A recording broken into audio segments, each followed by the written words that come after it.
time now for Coming In Hot with Brent Wallace and former Ottawa Senator Jason York. Merry Christmas. I hope you're roasting your nuts over a fire and enjoying scotch-filled memories with your family today. Did I just say roasting your nuts? I did, didn't I?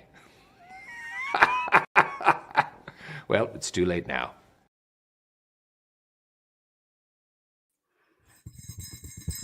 Morning, everybody. Welcome to Coming In Hot.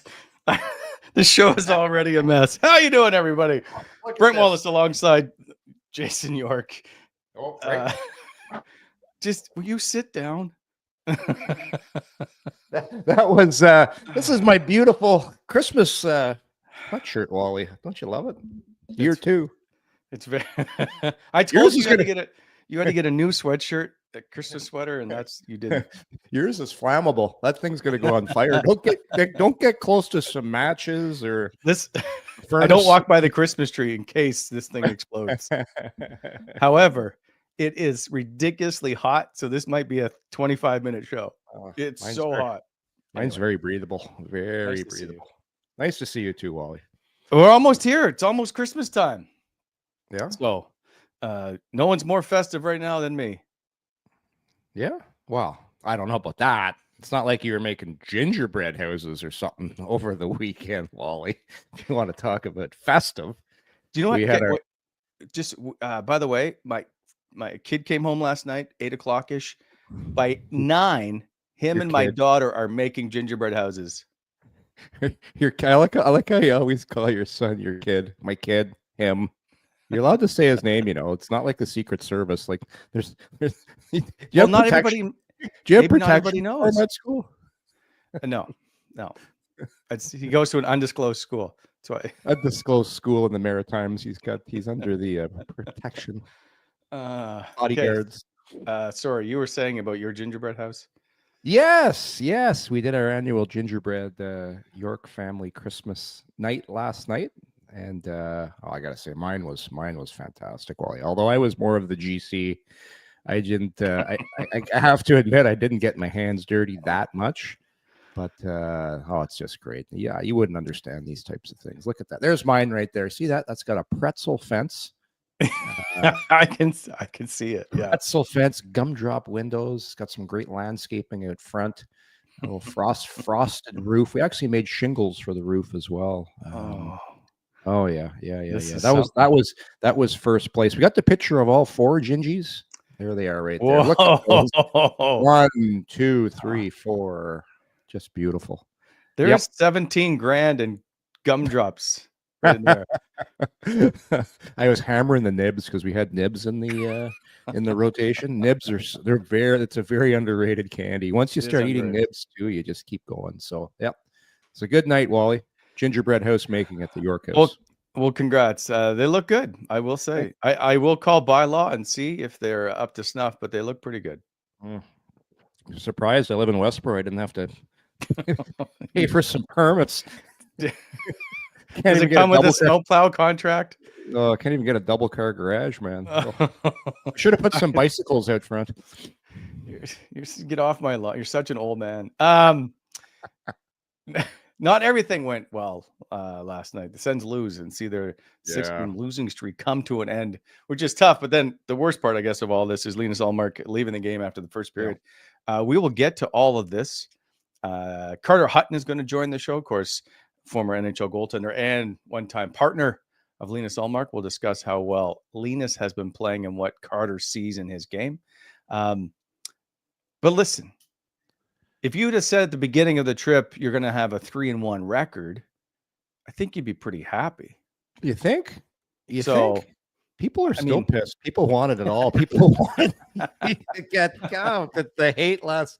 If you go on the X last night, oh my God, just more and more and more. I was a tired team last night. I made the point last night watching Timmy Stützle.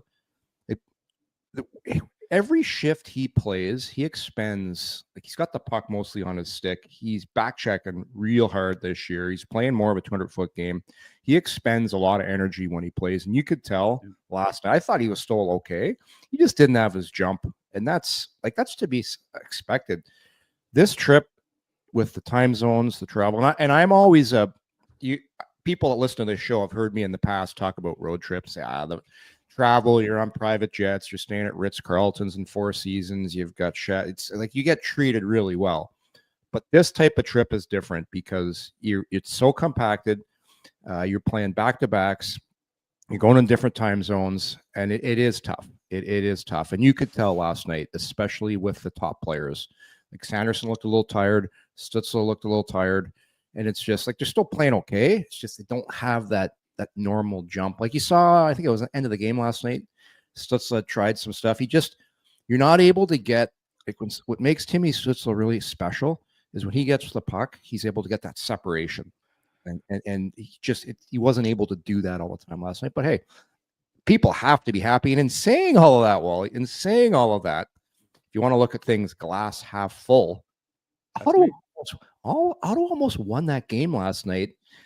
And they gave up with the double minor, which I thought they did a tremendous job. And those really tax you when you have to kill off a double minor because a lot of your good players like Pinto's out there, Greg's out there, your Sanderson's out there. Like it takes a lot out of you. They gave up, count the double minor as 2. They gave up 5 power plays to the Edmonton Oilers. 5. They only got 1. Yeah. And it was still only a 2. It was still only a 1-goal game up until the end. Like that's or ended up being 2 than the empty netter. But that's even this is a really good sign. You and I were talking about this before we came on the air. The way they're playing, they're not beating themselves anymore. They're able to hang around in games even when they're not playing well. And that's what good coaching, players buying into the system that they're trying to do, and playing with this newfound defensive structure they're playing with now. It allows you to look at the Calgary game.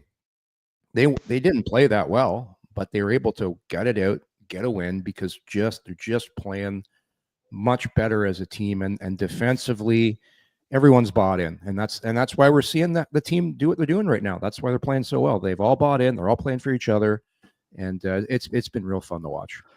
I want to get to how they're playing in a bit. We'll go back to the Ullmark stuff because up until the end of the game, there was some clear concern of losing your number one goaltender and a guy that people have started to talk about the Vezina Trophy around. Yeah, why not continue to play that way? Absolutely. So, huge concern. However, it's Travis Green saying after the game, if you take everything Travis Green says verbatim, he just has a back injury or a back issue stiffened up on him. That shouldn't be that bad coming down the stretch, but interesting that Linus took himself out of the game. Mm-hmm. Panic ensued a little bit, but hopefully it all settles down before they get back on the road on the 27th in Winnipeg. Yeah, so you got 23rd today. That gives you some time, and probably down to the rink today. Work with the trainers. Get moving. The only thing, it'll be a tough flight last night coming back with a bad back. Yes. That's a standing flight, Wally. I remember having a bad back after some games. You're not sitting down. I do remember, Yorkie, when they went to Sweden. I can't remember which trip it was. I feel like it's the trip you and I were on, maybe 2017. Is they were doing massages on the plane, like at the back, for the players, just to get them trying like moving, if you will. So I'm curious if that's what's happened, perhaps on the flight back last night. Absolutely, for sure. No, it's the guys get on it right away. It's not like the old days when you just throw some ice on there and we'll see what happens. See you tomorrow at the rink. You show up at the rink later, you're like a tin man. You can't move. You're an old guy. You deal with back issues. Is it a concern when your goaltender's dealing with them in mid-season? Well, it's always a concern when you have some. But listen, it's very rare that your goalie, your starting goalie, your best players that play a lot aren't going to have things that happen to them during the year. The smart thing is, and the good thing about all this is, he took himself out of the game, or he probably just talked to the trainers, talk to Dom, talk to the guys, and said, "Hey, let's make the wise decision here and get out before you actually make it really bad."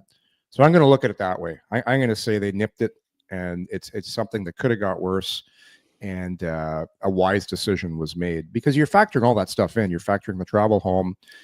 You got time off.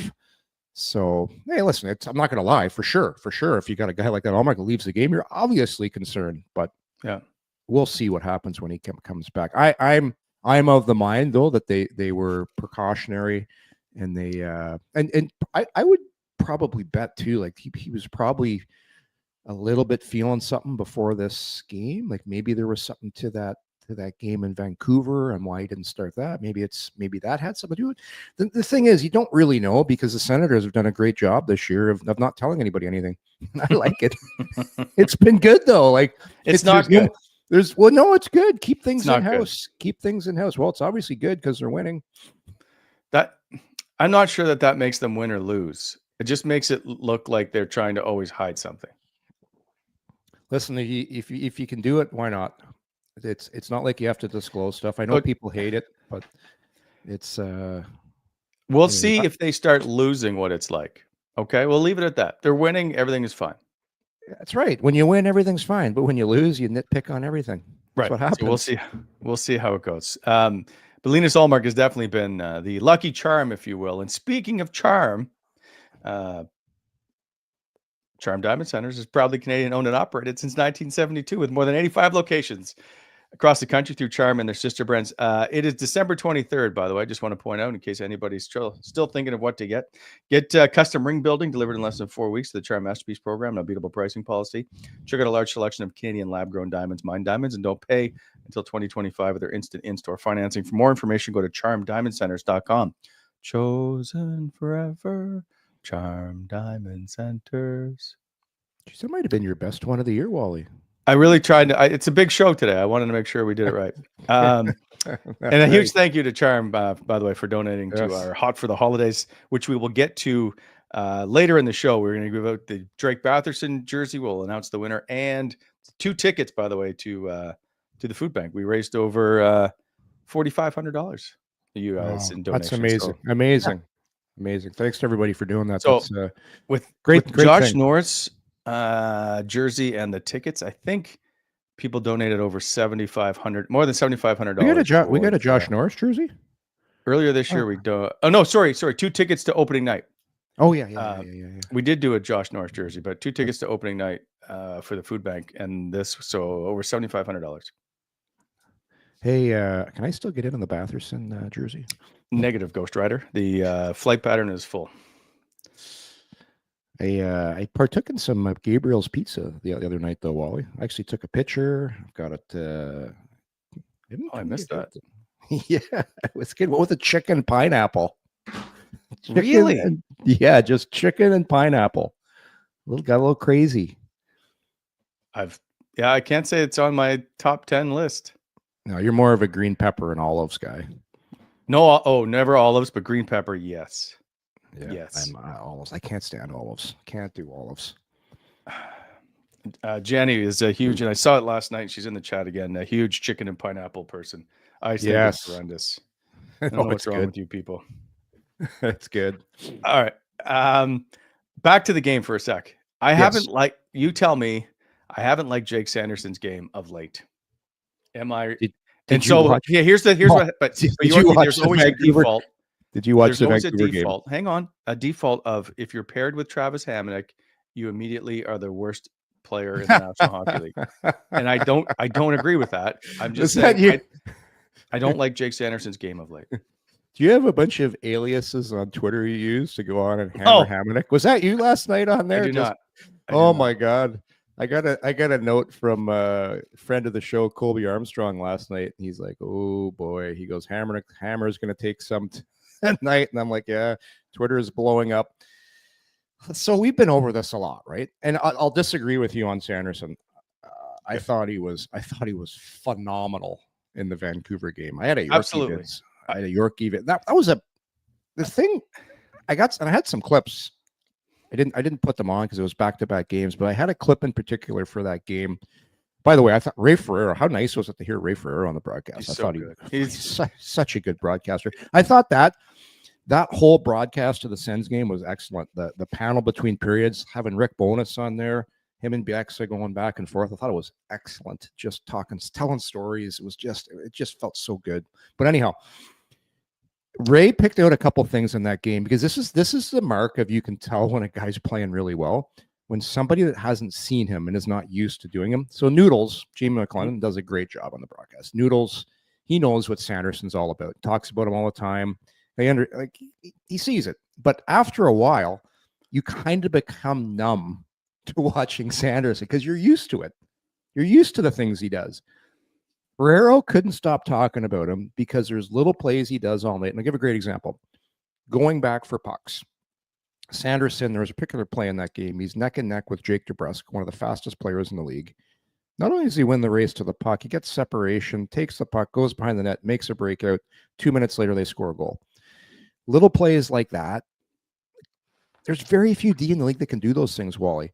And sure, did he make a mistake on that net front coverage on the Arvidsson goal? Yeah, that was his guy. But the problem is, and to your point, he continues to get put into bad situations in his own zone because of turnovers.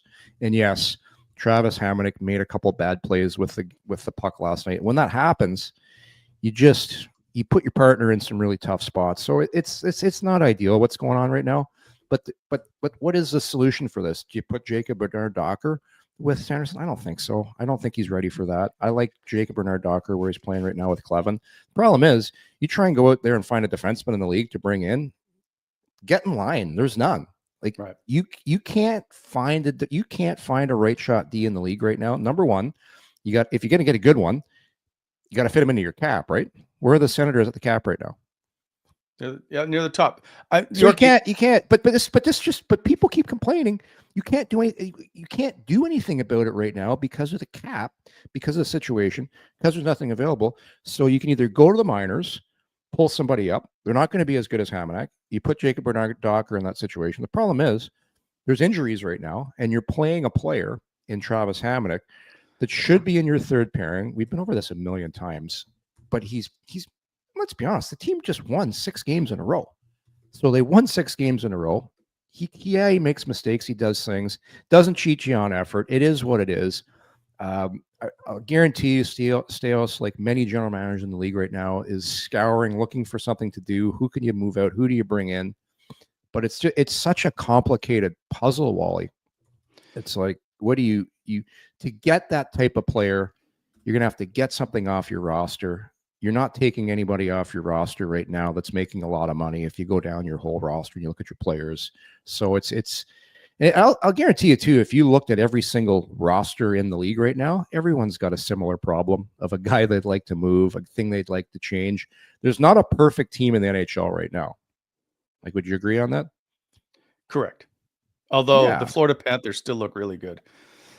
Yeah, but that's a team that's been through it. They've been through the battle. They've won. Did you watch the game last night between Florida and Tampa?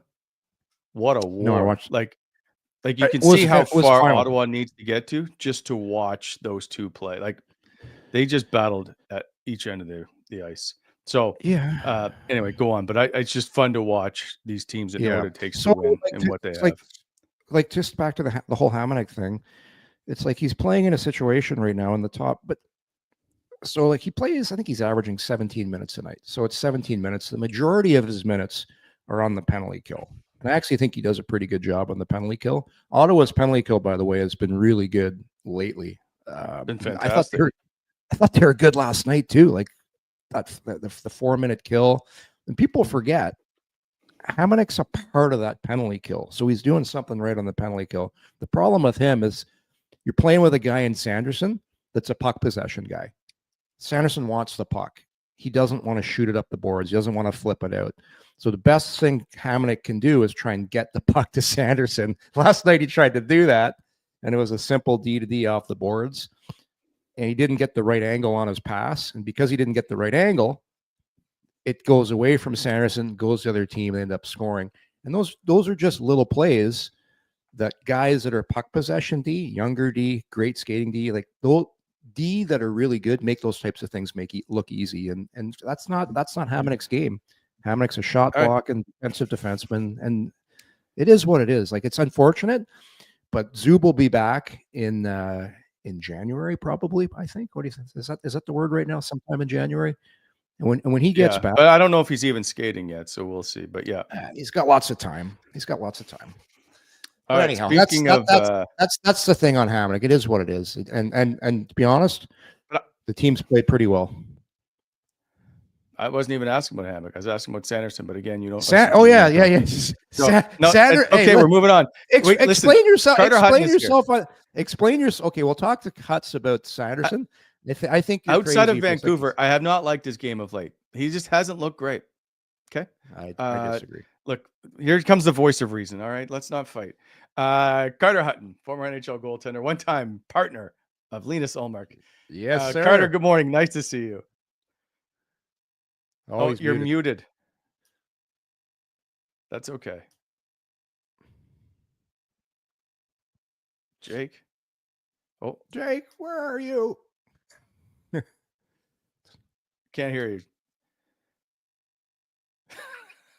I had this problem when I came on too, Wally. I was doing the thing. I did a little sound check. That wasn't working for me like this. So we'll get Huts in a second here. Hopefully Jake can sort that out. But by the way, Jake, all the credit to Jake, who doesn't have any time for us this morning because he's doing the show from his car. He is visiting family. The internet is not good, so he got in the car this morning and headed downtown so he could have better wireless to do the show. I was wondering why he was in his car. Like, what's going on here? Is Jake struggling right now? Why is he in his car? It's Christmas holidays. Come on, Jake. He's out getting out gifts. Everybody's anyway. So I'm trying. Okay, I got to deal with this for a second. Just keep talking. Anyways, talk to myself. I disagree with you on Sanderson. People have just got so used to watching him be almost perfect in games that when he does miss an assignment or do something, people are like, he's playing terrible.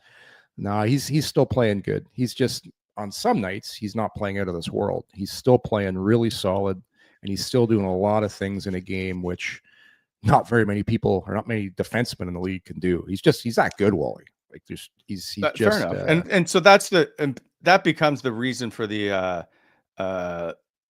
discussion point is the expectation level is so high. That's all. Once again, for sure. Carter Hutton, and we'll also get into maybe talking about the Buffalo Sabres and what he thinks. What a tire fire, eh? All right, how we doing? You got me now? Hey, nice to see you. There we go. I know I might leave again. Now we got to talk about the Sabres. Jeez, I don't know. It's too early in the morning for that. I should have some Baileys in my coffee. Here's a question: how many people, former Buffalo Sabres, how many people reach out to you and ask about the team right now? I get a lot of hits, especially just outside now on this other side of the media and everywhere. You know where I get it a lot is just at the rink with my kids, and people know I played there, and everybody wants my perspective, right? They're just like, what do you think of Buffalo? It's like everyone loves it. Everyone loves a tire fire. Everyone wants to see someone down in the dumps. But man, it's tough. I feel for them, right? It's a place that is near and dear to me, right? My daughter was born there. We spent 3 years, and like the Pagulas were always good to me, right? And I feel like I have a mixed relationship with people in Buffalo. Like a lot of people obviously don't like me because it didn't go well when I played there, but like I loved it. I embraced it, right? I wasn't one of these players that didn't want to be in Buffalo. I did everything I could to try to help them get better. I just didn't have the capacity to carry the load, and it's obviously disappointing, and I hope at some point it starts to turn around because it's ugly. One point is, because we always say this, the fans in Buffalo are fantastic. Like you can argue anything you want about Buffalo, but they support that team through thick and thin. Yeah, they do. And honestly, we had a 10-game winning streak at one point when I was there, and we were first in the NHL in January. Yeah, we had some good runs, and they were planning the Stanley Cup parade, I think, at a few points, and we just crashed and burned. And it was, when we were winning games and playing well, it was a fun place to be, right? It's fun to go to the rink. There's a ton of energy. But then when it goes south, and I always joke because there's like a lake effect on Lake Erie. You don't get a lot of sunlight come November, from those winter months. And I always joke that there should be a study based on how much sunlight NHL teams get tied to their success. Because I'm telling you, maybe it was miserable because we were losing all the time, but you get in your car, you drive to the rink, it's clouded over, you're just feeling like crap, and you're just heading in there every day and no sun.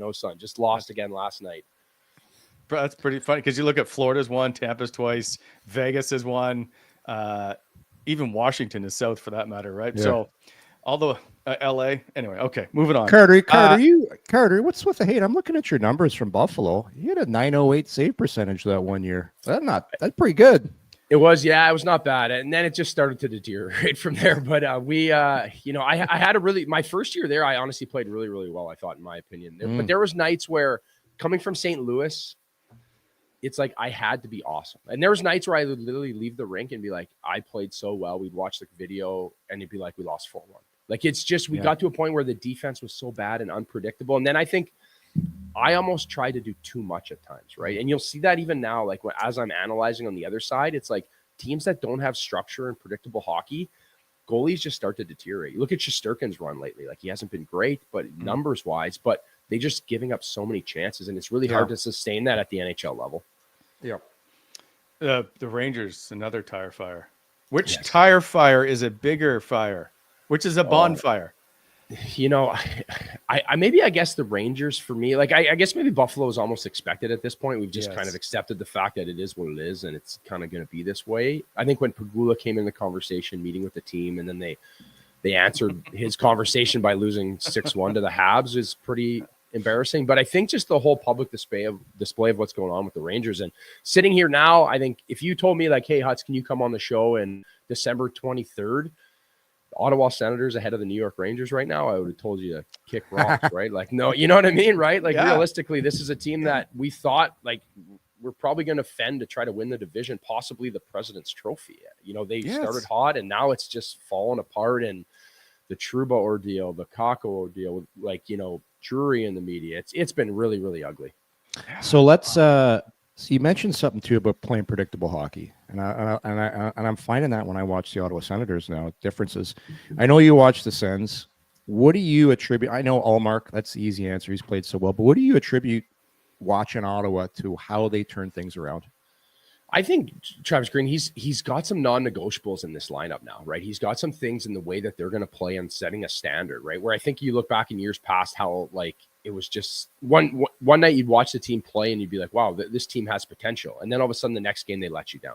Where I find like now they're finding more consistency. Even last night, right? A great example of, yes, Linus goes down. And yes, I think it's a lot easier to play that style of hockey when you have good goaltending, right? You look back at last year, and it's hard to trust your goalie when who knows what's going to go in, right? The way that Korpisalo was playing and Forsberg was playing.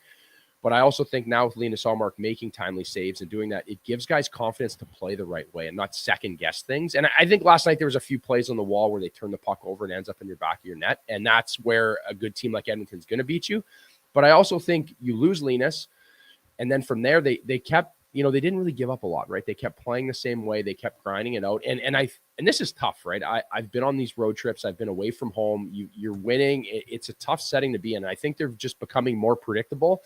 It's a term I like to use a lot because it's something I really learned when I played in St. Louis. We had like non-negotiables. It was like, we're going to play this way from the red line into our end, right? These are things that you have to do. I don't care if you're a 40-goal scorer or if you're on the fourth line. This is the way you play. And then you get that offensive freedom when you get there. And I think that's where they're kind of, at now. And I think that goes to Travis Green. I look at Brady Tkachuk for that, a guy that is a leader, Claude Giroux, guys in that dressing room that are voices that have guys bought into playing the right way. Mm-hmm. You had Mike Yeo was in St. Louis when you were there, right?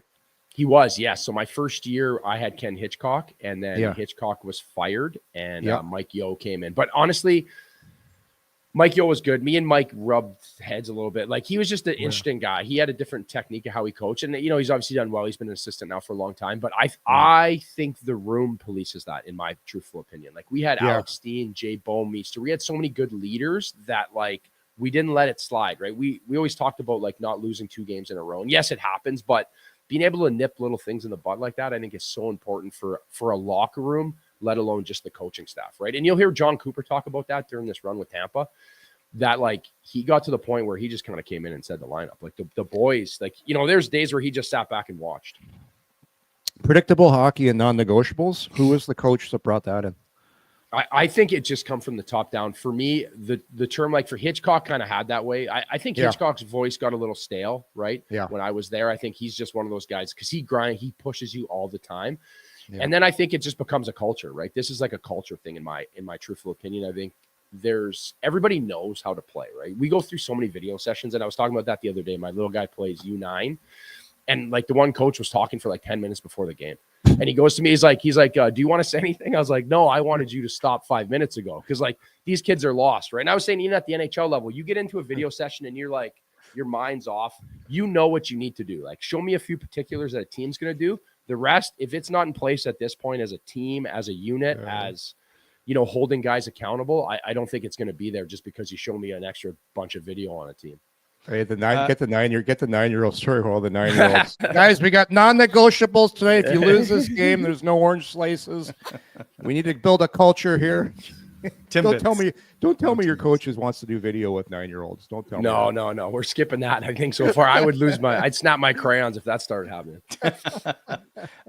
Quickly, I don't know how much you've seen Linus play. Like the beginning of the year, he struggled a bit. I know he had a little bit of a hand injury.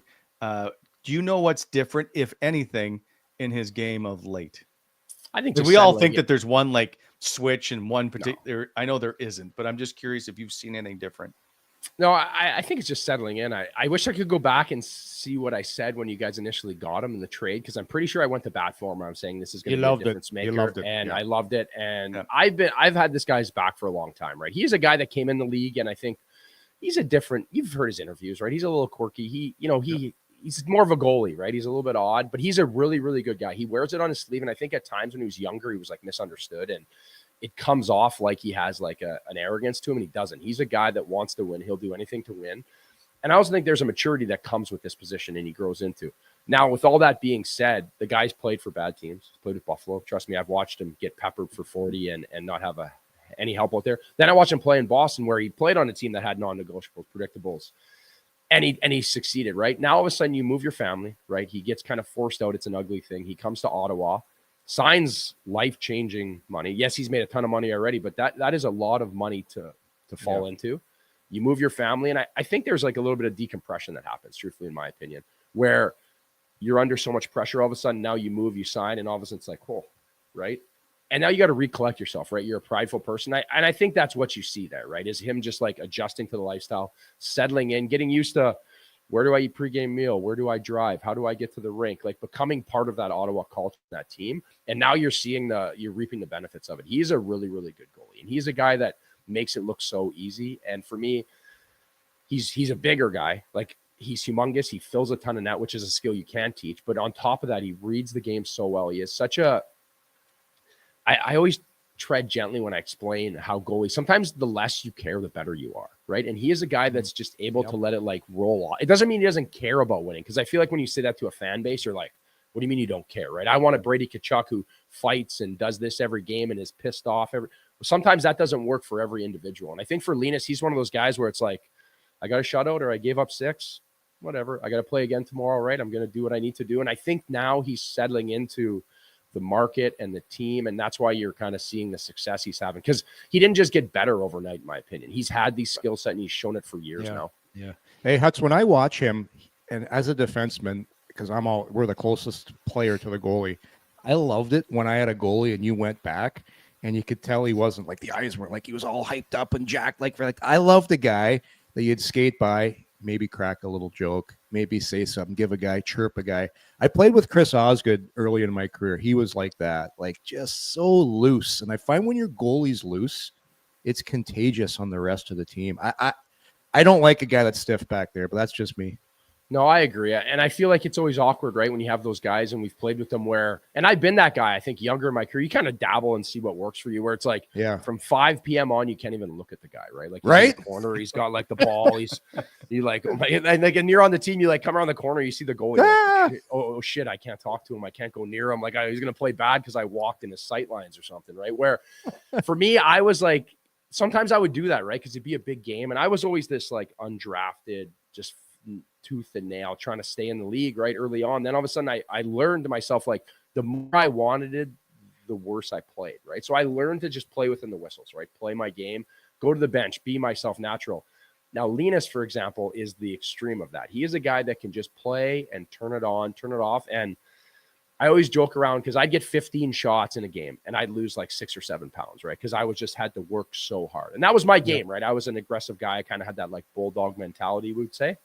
Mm-hmm. Where Linus, it'd be 2-1. We're winning in the third period. He'd come by the bench after the 6-minute timeout, and he's like, doesn't even have an ounce of sweat on him. He's just leaning on the boards. He stopped 45 shots, and I'm like, how do you do this, man? I'm like tired watching you. I'm like tired sitting on the bench, just being part of this game, being up so late. But I think that just goes to his skill set and his demeanor. It's like a perfect mix for his position. Yeah. Quickly, he leaves the game with a back injury or pulls himself out with stiffness. Is it a concern? Have you known about him having this issue before when you played with him? As a goalie, what do you do? No, I don't think this is an issue. I think it's maybe a spasm thing or something. It didn't look like I didn't see.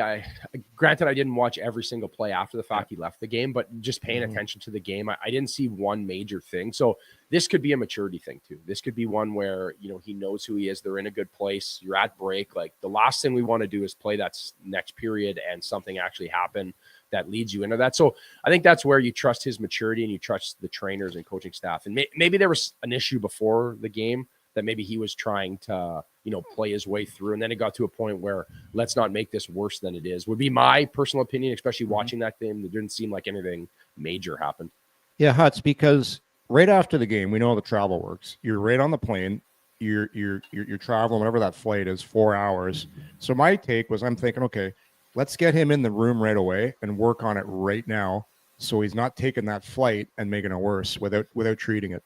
Yeah, and I think right now, Ottawa Senators staring at their hockey team. If we don't have Linus Ullmark, are we even going to be in this mix anymore, right? So that is the point, I think, where you need to be careful, especially when you're kind of a one-horse show right now. So I think for Linus, there is a maturity there, because I've been in that situation too where something's going on, but I'm like the backup to Pekka Rinne. I get one game every 2 weeks, and they're like, you're not coming out of the game because we're not putting Pekka in for you, okay, buddy? So, but also there's the fact of you need to be smart about where you're at with your body, and I think Linus also understands that. So I don't look a lot into it, and if it is something, it's a good time, right? At least he's got a few days here to like reconvene and get ready to go.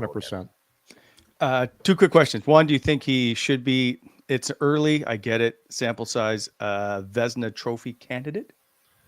I think he's in the conversation, right? I think if this continues, right, there's obviously a lot of guys you can put in that conversation. A fellow Swede, Philip Gustafsson, Connor Hellebuck. There's been a lot of goalies that have had really good seasons thus far. But I think when you start to look at Ottawa Senators of past, right, and you look at where they're at and who is the one addition that's come in and put them in the playoffs as of right now, it's Linus Ullmark and how good he's been, right? So I think he still needs to play a few more games, especially missing a little bit of time. But at this point, I don't see how you can't have him in the conversation.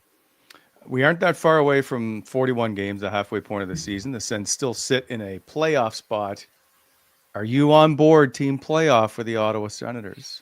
I am on board. And I've been on board for a while here. I was hoping Buffalo was going to be more in the mix. They were kind of my two teams that I thought would hopefully take a step forward. So I don't want to sit here and be like, I predicted the Sens being in this spot right now, because I also thought the Sabres would move forward. So as I say, I did one good, I did one horrible. But I think they're in a good place, right? And I think there hasn't been many years like this in the Eastern Conference where it seems pretty wide open. It seems like there's not one team that is just an absolute dog that is just going to power everybody.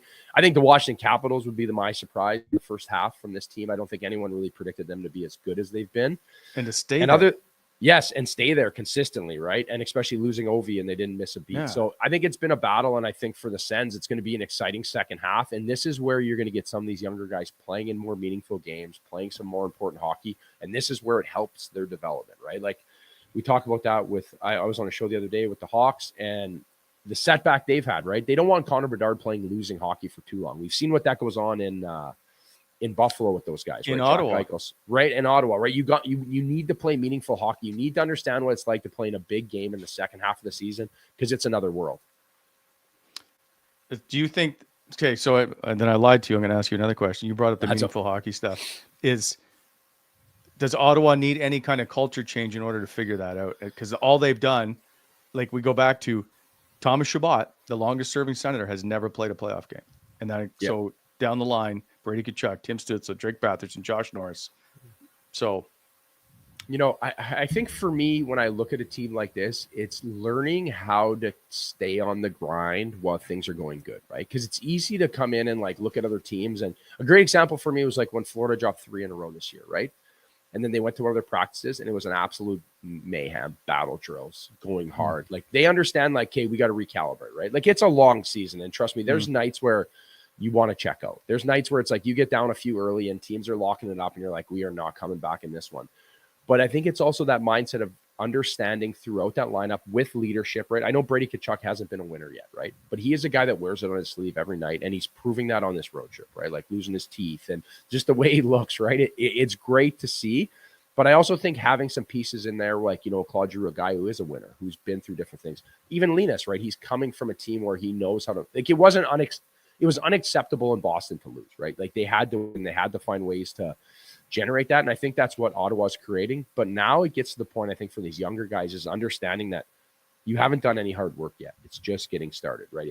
That grind has to continue. And I think as they build that culture, and I think it goes around with the coaching staff, that's when they're going to really start to become dangerous. They'll finish first in the league. We appreciate you. Have a great holiday. Thank you for joining us on Monday when I know you're trying to get stuff done for the family. No, it's all good. I can do some U9 video here, eh? Make sure the kids are ready for the next game. The Royal Road. Yeah. Okay. See you guys. Merry Christmas. There goes Carter Hutton. Oh, boy. By the way, he does a pod on Daily Faceoff. If I'm not, Jake will tell me if I'm wrong. Where he does the starting goaltenders. Very good. You should check it out. I think he's excellent in what he does. So we'll see him. He'll get a broadcast gig someday. Huts? Yeah. I don't know. The thing is that he's so good on the podcasts. Podcasts are taking over too. That's it's just, I love him in this freestyle format because he can just go, right. And he's just really articulate. That's what I like about him. Very good. Very good. No, and he gets it. He understands the game. And I like that term he uses about non-negotiables and culture. Yorkie, people get that term wrong. So when they hear Travis say non-negotiables, they think if you don't do it, you get benched. That's not the way it works. Just non-negotiables are, this is how we play. You are going to play this way. Well, I'll disagree because I'll give you a perfect example. Adam Gaudette. Like, okay, we're talking a fringe player. I'm talking top 6, top 4 pairing. That's got to come. And you heard Carter talk about this too. The non-negotiables have to then become enforced by the players in the room, and that's why your general manager brings in guys that are going to help the coaches, because it can't. This is the thing with the NHL right now. Players have so much power. Everyone's on long-term contracts. Guys are making way more than the coach. Guys are making tons of money. So how do you police your non-negotiables? How do you make sure you have a culture and all this thing? Well, it's the other star players that have to do this within the group. That's why I think we talked about this a couple weeks ago, Wally. We were talking about the Rangers and what's wrong with the Rangers. Yeah. Good luck policing your non-negotiables when your best players don't do it. Yeah. That's why they don't win. Like, that's why. But now, with Ottawa, Claude Giroux, you think this guy wants to not make the playoffs again? Think this guy wants to win? You think Brady Tkachuk doesn't want to win? And now you've got other guys they brought in, like a Nick Jensen, for example. Right. And I'm not in the room, but I'll bet you that he's not a big rah-rah guy. He's not a big let's go, boys, like what I call phony leadership. No, he just goes out and plays the right way. He does it by example. So that's the non-negotiables. It has to come from within your team, where the best players are policing, and then everybody falls in line. And that's what you're seeing with Ottawa. Speaking, okay, we're moving on. You know what? Hang on. I'm just trying to get through stuff in the show. I brought up earlier about the difference this team. So you talked about Travis Green. Trying to work this team around, trying to figure this out. And we were all kind of like, here we go again. This is the same team. November's crushing them. Here's a look at where they were at the end of November and what they've done in December. At the end of November, they were 15th in the conference in winning percentage. It's crazy. Since the month of December, the last 11 games, they sit first overall in the Eastern Conference and now sit in a playoff spot. Sometimes we just got to let them work through it. Right? At 8-2 and 1, they've looked like they finally have, let's say, righted the ship. We also know that Linus Ullmark is playing outstanding hockey, but as a whole, their penalty kill has turned things around of late. The power play is a bit of a struggle. Although against that Edmonton, when they kept it in for 2 minutes, they looked pretty good. Really right? good. Yeah. So defensively, they're 12th in the league right now in save percentage and goals against average. There's a lot of things that they're doing right. They're just playing a much better game. So the results will take care of themselves, as you will, as they move forward here, I think. Yeah. Well, I think it's a playoff team without question. Yeah, it's trending towards that way. You never know for sure with injuries and what's going to happen leading forward. But the way they're playing right now and the way they were playing back then, I remember doing a show with you. We were talking about this in early November. I'll use analytics because I do think some people are negative analytics, but there was some stuff in their game, if you looked at it, of the data, and it was talking about what they were giving up. And it was much different to what was happening in the past. It just, and watching them too, there were some games where like, okay, they're doing a lot of good things. There's a little bit of luck involved. There was some, I remember talking about this. There were certain moments in games where they would make a big mistake, but the rest of the game was much better. And then I think number one, Wally, they've stopped making those big mistakes at key times in the games. Yeah. That's crucial to winning in the NHL. Those crucial times at crucial moments. Mind you, they're getting saves at those times, which obviously really helps. And Ullmark's really helped that. Yeah. But I just find, look what they're giving up. Like, they didn't play that well last night, but they still didn't give up that much. And to me, if you're playing much better defensively, you're not beating yourselves, you're not making key mistakes at timely moments, you increase your percentage of winning in the NHL by so much. And that's what they've done. They're now at the poker table. And they're not hitting on 16 all the time. and everybody at the table's getting pissed off at them, or the blackjack table. I forget if I've got this right here. Like their 5-on-5 game is much better than it's ever been. Right? They're not running around scrambling, trying to find a man. I think last year they were 24th to 28th, somewhere in there. I can't find it off the top of my head, of 5-on-5 goals against. This year, they right now tied with the Boston Bruins and ahead of the Edmonton Oilers for 14th in the league in 5-on-5 goals against. So they playing a much better game. Well, we'll steal one of Carter's terms here. They're playing a much more predictable brand of hockey, but and you see this in games when they're playing really well, when they look fast. Because I remember when they weren't winning, I remember you and I were talking about, I go, they look slow. And you look, and they were looking like that against Calgary. It's like you get the puck at the blue line and you hold it for that extra second. The guys have to stop instead of everyone's on the same page. It gets chipped in. Everyone's coming with speed. You attack the D, you turn it over, you get going. That's when this team's playing its best, when it plays predictable, sound 200-foot hockey. And it's not fancy. Like you're going to get fancy plays from Tim Stützle. He's going to hold on the pucks. He's going to take it high in the offensive zone. But for the most part, this team is going to it's not boring hockey. It's winning hockey. And that's the biggest difference. And throw in a world-class goalie. Remember when you were with Jacques, and people would be like, "Oh, they play such a defensive, boring game," and they were leading the league in goals. Like, it's not boring hockey when you're winning games. So whatever you do, if you're patient, a lot of teams will beat themselves in this league. That's what bad teams do. They'll try stuff at the offensive blue line that isn't there. And remember last year, what was the biggest struggle that Jacques came in when he was trying to work with Stützle? It was trying to stop the east-west nonsense at the blue line. And I coached junior for a long time, and the level of junior I coach was tier 2, where there's a ton of mistakes made. There's a ton of mistakes. It's actually tough to coach because you're trying to teach these kids how to play the right way. And the biggest thing is decisions at the blue lines, because when you turn the puck over there, it always leads to a bad play and chances. And that's what the Senators have really eliminated. They hold on the pucks down low. They don't throw them out. And they play a much higher percentage of hockey where you don't beat yourselves. Let's quickly move on. Take care of some business, Yorkie. Well, BEI, Merry Christmas to our good friends there who are always there, Wally, to help you with equipment rentals and look at you some topsoil aggregate sales, custom crushing and screening, hot mix paving. They do it all. So in planning your next project, please consider BEI for all your aggregate supply needs. You can hit them up on the web at bonishirexcavating.com or at 613-432-1120. BEI helping to shape the Ottawa Valley, and please slow down in construction zones. And as always, our show proudly presented to you by Bet365, proud partner of Coming in Hot. Open an account today and bet on a huge range of markets. So whatever the moment, it's never ordinary. Bet365. Use code NATION. Must be 19 years of age or older. Please play responsibly. Download the app today. And today, Yorkie, I have a couple of games I want to talk to you about because they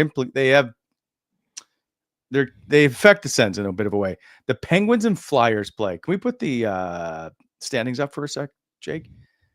Both of them sit right behind the Ottawa Senators. Pittsburgh and the Flyers, now they can't catch Ottawa, but if that's a 3-point game, it's ugly. Who do you want to win this game? I'm going to take the Flyers. I'm hoping the Flyers win, so they're only 2 points back instead of 1 point back with Pittsburgh. Yeah, look at the games in hand too. Yeah, look at the differentials on those teams. By the way, the goals. Pittsburgh's a minus 25 hockey team, and Philadelphia not much better at minus 18. Rangers only at minus 1. I don't know. There's so much racetrack left. To tell you the truth, I would rather. I'd like Philly to win. Pittsburgh's got. Pittsburgh, I don't see Pittsburgh getting in this year, Wally. I watched them play when they were here. I don't like how that team's built right now. Flyers are gonna take you into the street fight and block every shot, and they'll battle you right to the end. And yes, they got the Torts in there who's enforcing the culture. So yeah, I'm still watching the Rangers, Wally. Okay. Well, speaking of that, they play the New Jersey Devils tonight. The Rangers, who are an absolute mess. They've won 3 of their last 10 games. What would that room be like right now? They're waiting for something to happen. Well, things have happened. Kako's gone. Not big enough. Jacob Trouba's gone. Yeah, that's not the problem with that team. The problem is their best forwards. The problem is it's Zibanejad and Panarin. That's the problem. It's your best players have to be your hardest workers, the guys that are on the ice the most. I said this before. Look at the teams in the NHL that are the best, that win, that are supposed to win. Connor McDavid, he doesn't cheat the game. Nathan McKinnon. You watch Sidney Crosby too, Wally. That guy does his attention to detail on the ice is so good, and that's why he's a winner. The guy plays the right way. You taking the Rangers or the Devils? Do you think the Rangers can turn it around against the New Jersey Devils? Imagine if they lose. Imagine if they lose. Imagine if they lose again. I think they lose. Like, why would you not think they're going to lose again? And Matt Rempe getting 8 games, nobody seems to be complaining because I think that was completely valid. So I watched. It's funny. Okay, I've got a different opinion on the Rempe hit. He's just way too big. Like he's too big. But his elbow doesn't have to fly up into his face. He actually slowed down. The guy's too big to be a hockey player, to tell you the truth. Like when he goes to hit guys, I don't know. So Dana Chara did okay, but he didn't hit like that. Like he's not a forward. If you put the big Z on forward and you put the big Z on the forecheck, how is he going to forecheck a D and not hit him in the head? You don't have to have your elbow up at his head, Yorkie. I know, but it wasn't. I do agree it was a headshot and all that, but he's too big. It's like he's got his arm and he's trying to get it out of the way, and it's like, how do I hit this guy? I'm 7 feet tall. It's like it's ridiculous. He shouldn't be playing hockey. I thought you were smarter than this. He's too tall. He shouldn't be playing hockey because he doesn't play it very well. I disagree. You try playing hockey when you're 7 feet tall. It's not easy. Okay. Fair enough. By the way, is Charlie okay? Like, why hasn't Charlie made a choice here in the last couple of games? She did. She took Ottawa to beat Vancouver, and she said they were going to be tired because she was exhausted over the weekend. And took Edmonton last night. Didn't you get the memo? You need to know it didn't count. You did not put this out anywhere, so we don't. I know. I saw Listen, the picture. I was doing gingerbread houses. We were shopping. We are It's just making a winter wonderland over at the York. We're having Wallace. eggnog. Come on, there's stuff to do here. Okay, we're getting now to we're gonna give out our prizes or our contest winners. So Yes.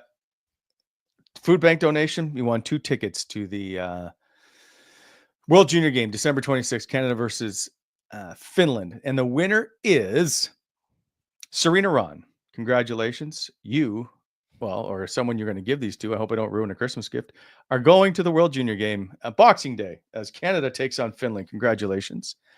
And now, Jake, I'm going to be disappointed. We're not going to hear any more Hot for the Holidays music, which is brought to you by Gabriel's. Of course, don't forget, if the Sens score 4, you get 40% off your 9-inch pizza the next day at Gabriel Pizza. Download the Gabriel Pizza Perks loyalty app and earn points where you can get free pizza and whatnot. Don't forget, they have great breakfast as well. Gabriel's, a huge thank you to them. They've been fantastic throughout this entire contest, and we will see more from them here in the future.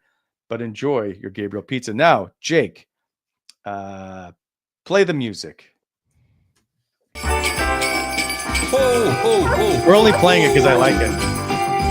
All right, so the winner is going to get a signed Drake Batherson jersey, courtesy of Fanatics, and of course Gabriel Pizza. All you remember using the hot for the holidays hashtag, and the winner is, I think it's coming up, Jason Sensei Christina wins today.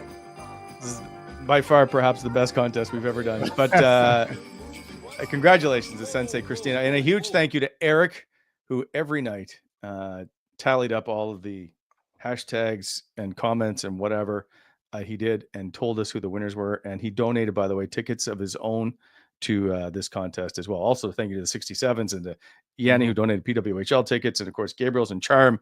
There's a ton throughout Fratelli's as well. And I'll probably miss some, but I'll thank them. Anyway, thank you to everybody that I think Yorkie, when we added it up retail, I think it was well over $3,000 in prizes. We're very merry around here at Coming in Hot. So congrats to Christina. So she's getting the Batherson jersey. Is that what she's getting? Signed Batherson jersey. Wow. Yeah. Man, I'd like one of those for Christmas. I'd wear it. You could have entered. You could have entered. Imagine if I won. The show would be shut down. Be like, I'm not. Oh, this is rigged. So yeah, my family gets upset when I bring the stuff home to give away, and they're like, "Can we win that?" I'm like, no, you can't. Oh boy. Hey, listen. Yeah. I got you something for Christmas. Oh no. I think you're really gonna like it. Okay, Jake, can you play the music? I know we have Christmas music. I don't know what is coming, but I feel like we need to be festive. Okay. Now go ahead. It's a magical time of year, Wally. Christmas and dreams come true. You just never know what you're going to find under your tree. Wait, I can't hear you. Oh, Jake, music's on. Cut the music. Oh, no, there you are. There, you're back. Okay. All right. Well, as I was saying, Christmas is a magical time of year. It's filled with Christmas trees, gingerbread houses, Christmas sweaters, and you just don't know what dreams could come true around the holiday season. Wally, this year at Christmas, I present to you a beautiful present. Oh no.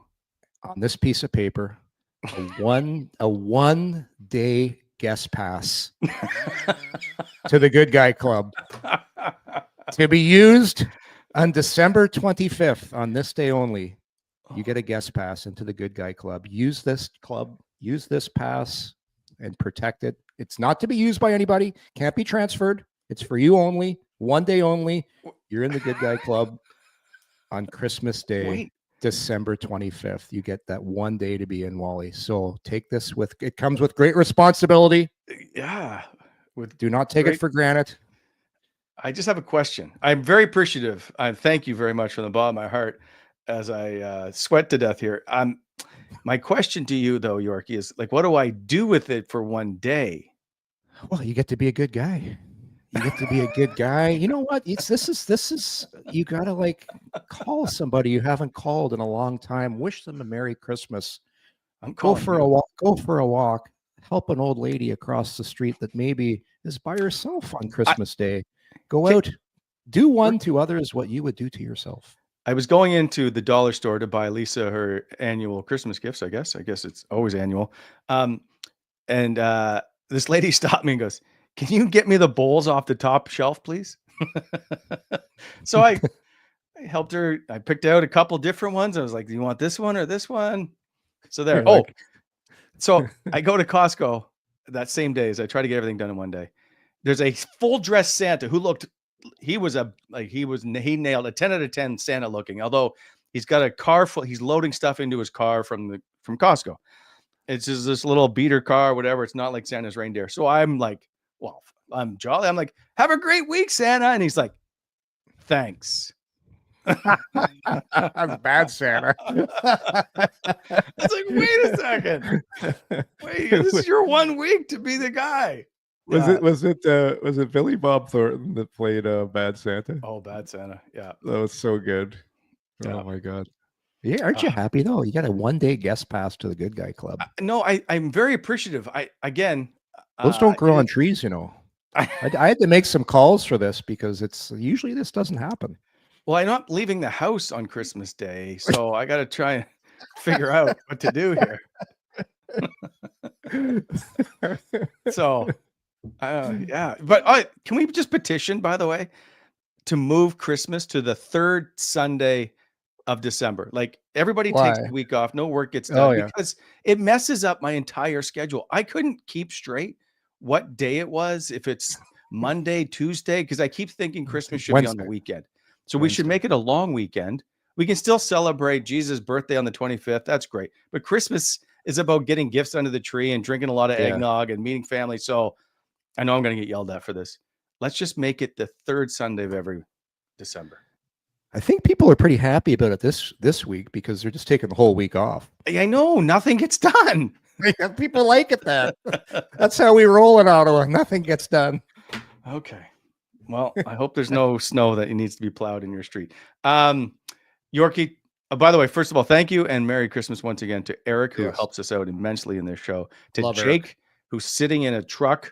I hope there's heat to put this show together. Those two have been phenomenal for us throughout the entire year. And I hope you, Yorkie, have a super holiday with your family, because I know it's different this year because you have a baby around. And to our viewers, a huge, huge thank you to you guys. We've set new records for all-time viewership numbers, all that stuff this year. It's been a great year. Yeah, no, that's who I'd love to thank all the people that listen, interact online. This year's been a lot of fun. So wishing everybody a real Merry Christmas, good New Year. But we'll be back soon. I think we're going to do a show after Christmas.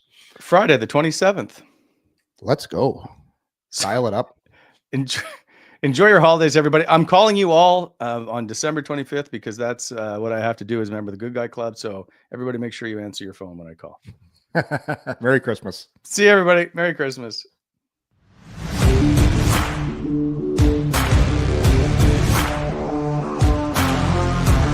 Thanks for tuning in to Coming In Hot. If you enjoyed the show, hit that like button and be sure to subscribe to never miss an episode.